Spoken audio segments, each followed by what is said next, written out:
আকাজার গল্প কোনো ডিমনের গল্প নয়, এটা এক অসহায় প্রেমিকের আর্তনাদ।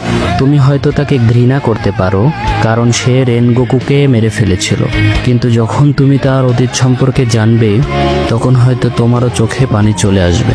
কারণ আকাজা কখনো ভিলেন হতে চায়নি, সে কখনো ডিমনও হতে চায়নি। সে ছিল অবিটোর মতোই একজন ব্রোকেন হিরো। ধরো তুমি একজনকে মন থেকে ভালোবাসো, তাকে গ্রামের কিছু কাপুরুষ মানুষেরা বিষ খাইয়ে হত্যা করে। তুমি বাড়ি ফিরে এসে দেখো তোমার প্রিয় মানুষের নিথর দেহ পড়ে আছে, তখন তোমার মনের অনুভূতি কেমন হবে? ঠিক একই কাজ আকাজার সাথেও হয়েছিল।